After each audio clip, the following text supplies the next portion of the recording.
Saudara, jelang aturan larangan mudik terpantau sejumlah pemudik dengan berbagai moda transportasi semakin masif melakukan perjalanan mudik ke sejumlah daerah di Pulau Jawa dan Sumatera.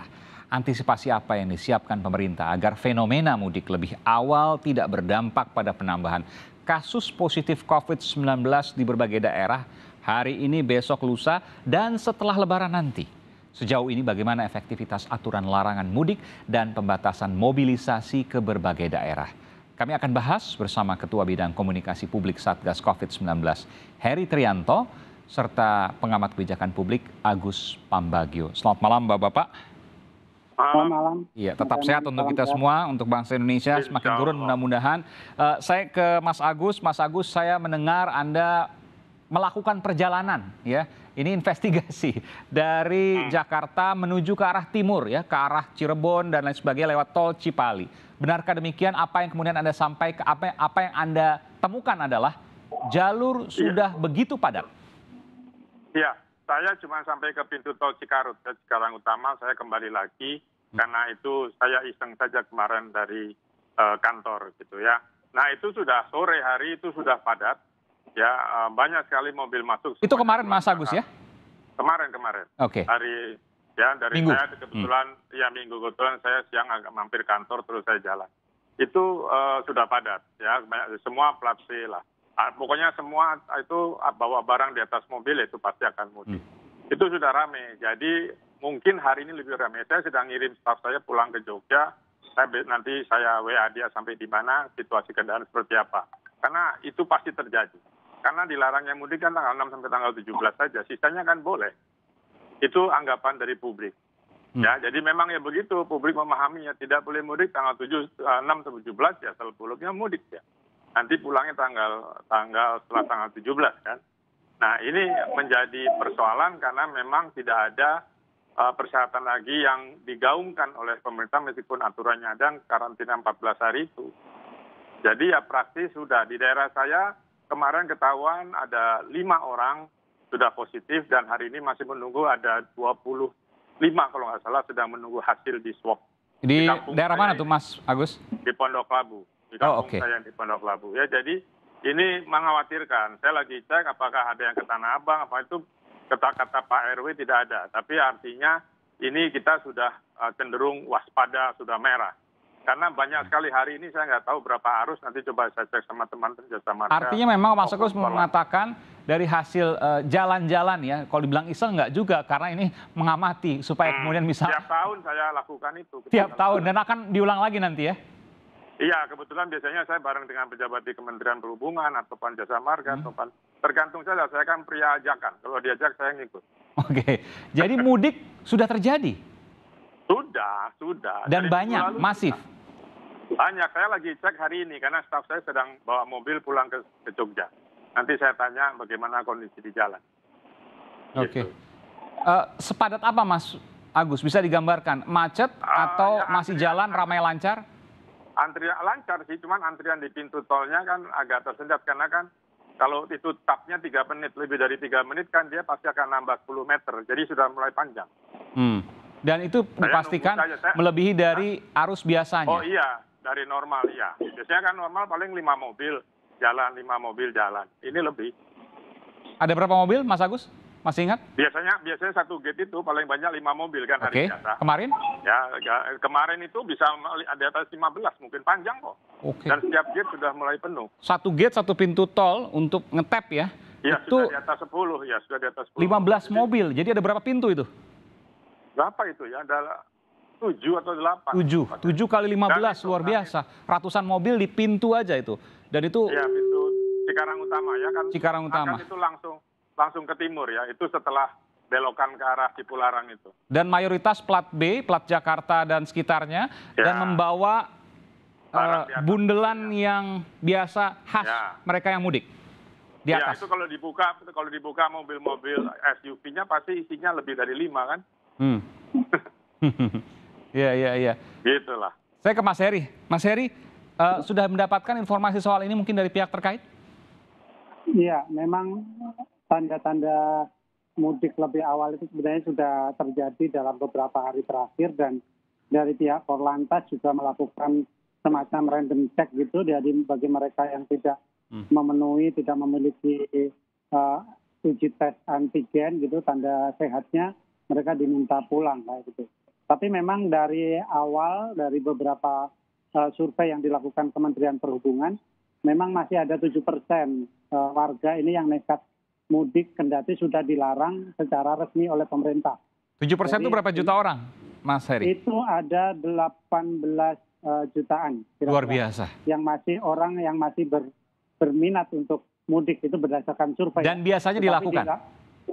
Ya kalau disampaikan oleh Mas Agus Pambagio tadi, itu sudah terjadi sebagian.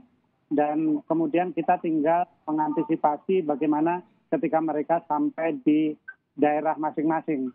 Jadi ini memang berbagai macam skenario kita siapkan. Kita di daerah ada PPKM skala mikro, itu sekarang ada 28.000 posko ya di tingkat kelurahan, desa, dan 53%-nya mereka memiliki fasilitas karantina mandiri. Apakah ada semua nanti pertanyaan juga?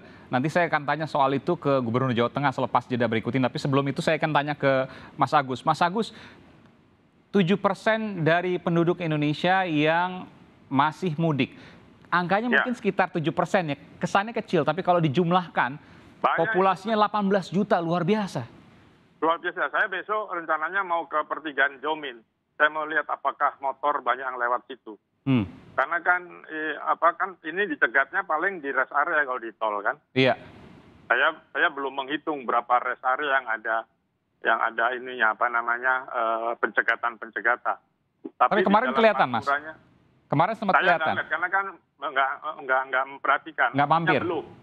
Saya nggak mampir ke rest area. Oh, oke. Biasanya tahun lalu kan ada petugas yang meminta untuk belok masuk rest area kan, karena lalu lintasnya padat. Nah ini juga persoalan. Kalau tidak COVID kan setiap dealer mobil motor menyediakan tempat istirahat. Kalau sekarang kan nggak ada. Saya belum cek di Pantura. Apakah ada? Kalau nggak ada kan kemungkinan kecelakaannya tinggi untuk pengendara motor. Ya kan sudah ada edaran dari pemerintah. Selain 6 sampai 17 juga ada waktu-waktu yang dilarang mudik, ya diantaranya H-14, kemudian H+14, dengan harus membawa surat-surat tertentu diantaranya seperti surat SIKM, surat izin keluar masuk. Ya, apakah itu tidak efektif? Pengalaman tahun lalu tidak efektif. Bisa memang di hari pertama, kedua, ketiga bisa dibelokkan. Setelah itu kan tidak dibelokkan. Bahkan ada yang bayar lolos. Nah ini yang menjadi. Ada yang bayar lolos? Iya, lolos terus saja, tidak balik. Bayar ke petugas maksudnya? Iya. Di daerah-daerah tertentu, di mana Mas Agus? Ya di perbatasan biasanya. Nah ini yang saya khawatirkan, saya ingatkan. Artinya ada pungli dong? Jaga 3 kali 20, berapa hari kali 24 jam kan lama. Daya tahan kita kan berkurang. Ya sekarang ini harusnya Korlantas juga sudah bekerja, tetapi saya khawatir kelelahan kan lumayan, karena sudah banyak. Karena kalau nggak diatur ini nanti bisa macet gitu ya. Kemudian counterflow-nya bagaimana? Ini mesti diantisipasi nih, karena larangannya kan tanggal 7. Karena pesawat 1 sampai 5 sudah padat, sudah habis tiketnya. Terus gimana ini? Nah ini yang menjadi pertanyaan kan di daerah, apakah ada kerjasama pusat dengan daerah, misalnya untuk diinapkan 14 hari, ya kan, supaya itu ada nggak, lalu berapa testing dan tracingnya, itu angkanya harus tinggi loh kan per 1 juta penduduk. Kalau tadi berapa juta itu ya dibagi juta, dan itu tracingnya harus banyaknya minimal sesuai WHO. Mas Heri, apakah seluruh kabupaten kota bahkan sampai ke tingkat desa atau kelurahan itu harus menerapkan isolasi mandiri 14 hari atau isolasi yang kemudian dikoordinir oleh mereka, oleh para pejabat setempat? Ya, sebenarnya itu adalah pilihan terakhir dari mereka yang lolos. Jadi mudah-mudahan yang disampaikan oleh Mas Agus tadi juga tidak begitu banyak ya, ketika operasi ketupat ini juga sudah dilakukan, dan upaya-upaya menutup berbagai macam celah yang terjadi seperti halnya tahun lalu, sekarang sudah coba diantisipasi dengan memperbanyak checkpoint misalnya. Ya tentu saja masih ada masyarakat yang nekat untuk berusaha masuk melalui berbagai macam jalur. Tetapi saya rasa ini bisa diminimalisir dan kemudian diantisipasi. Tahun lalu belum ada posko di tingkat desa, sekarang ada. Mudah-mudahan ini upaya untuk memitigasi ini bisa dilakukan lebih baik dibandingkan tahun lalu. Posko Karena di harus setiap dilihat desa ada juga, sekarang? Pak, Seluruh daerah kabupaten kota? iya. Tadi saya katakan ada 28.000 posko ya di yang kabupaten kota yang menerapkan PPKM ya. Hari ini ada. Dan itu pasti bisa menyaring, Mas Agus. Kabupaten kota. Jadi hampir 25 kabupaten kota, itu 25 provinsi ya, Iya. itu sudah menerapkan PPKM. Itu pasti bisa menyaring. Kan begini, kalau ditaruh di jalan-jalan tertentu walaupun di desa, itu pasti kan ada jalan-jalan lain, ada jalan-jalan tikus dan sebagainya. Yang terpenting adalah bagaimana kemudian RT RW melaporkan ada kedatangan orang yang merupakan warga dari luar yang datang ke sana dan bisa berpotensi menularkan. Iya, betul. Jadi kita belajar dari pembentukan PPKM kemarin, ternyata ini cukup efektif untuk melakukan mitigasi dan pengawasan pergerakan masyarakat.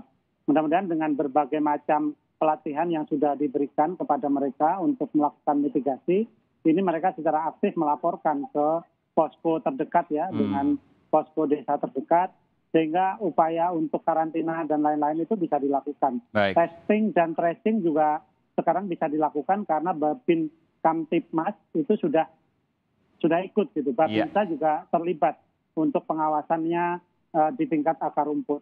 Mudah-mudahan ini juga akan menambah efektivitas upaya kita mengurangi mobilitas masyarakat, dan kemudian kalau mereka datang ke sana mereka harus di karantina sesuai ketentuan yang kita tetapkan. RT, RW, Babin Kamtipmas, dan Babinsa ya, dari TNI Polri yang kemudian bahu-membahu.